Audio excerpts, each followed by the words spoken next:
Alright, so first off, a link to the products used in this video will be in the description box below.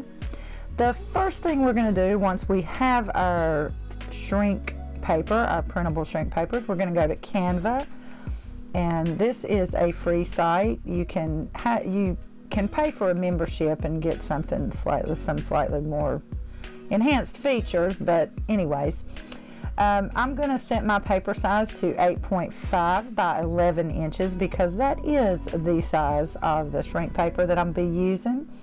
And I'm going to go ahead and start creating the design here. Once I've got the paper set, it automatically sets to pixels. Just make sure that you change that to inches because you don't want a teeny tiny project when you're finished. So I'm just going to start adding my images here, and what I'm going to do is just try to fill up the page. Just keep in mind that these do shrink down about 40 to 50%, so you want to think about that when you're adding to your page. And I'm just trying to cram as many images as I can get in there. And you'll see that I will turn up the opacity, turn down the opacity and turn up the saturation. That just ensures that they will print the right color. And you're actually going to turn the transparency, the saturation, and the contrast all to 50%.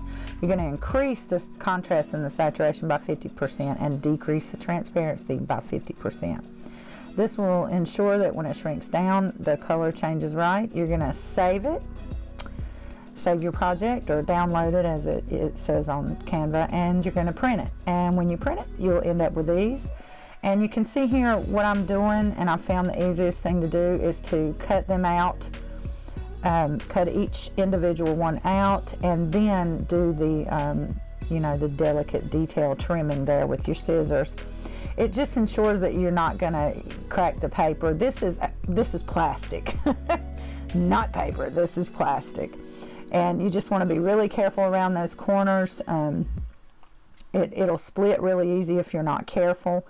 And once this is cooked up, it's going to thicken up. It's not going to be as thin and delicate as it is before you put it in the oven.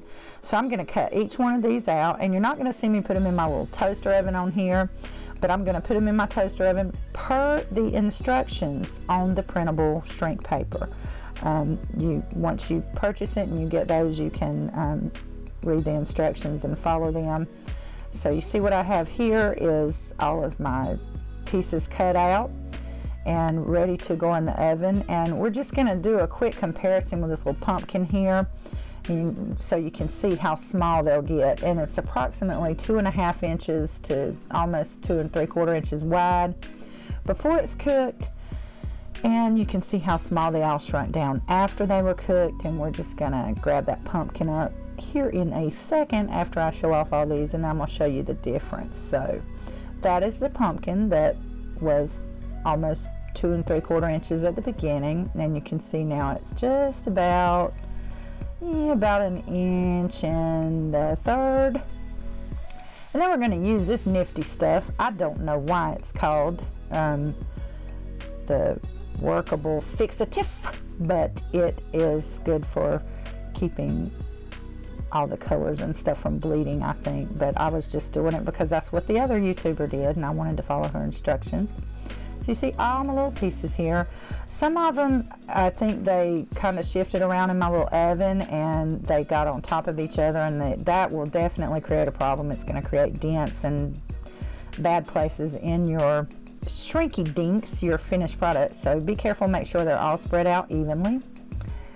And now what I'm doing is I am going to apply the UV resin, and I do this with a toothpick and just hold it. I started out with this using gloves, but it is really difficult to hold and manipulate these when you've got gloves on, and I understand that it is not safe to use resin without gloves when it is wet, but it was just becoming very cumbersome trying to hold on to them, and so I took my gloves off.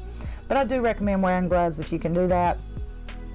So we're going to cook the first layer. We do a really thin layer of UV resin to begin with, and we just work our way up with it. And you'll see my first results there's a little dip in that, but I do go back in and try to dome it as best as possible.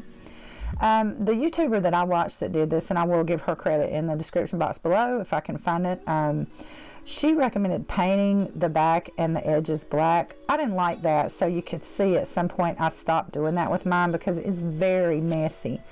The edges, the sides of these, once they're cooked, the edges are just funny. They kind of sink in the middle, they're jagged, and if you try to paint them, you're going to make a stinking mess if you're sloppy as I am.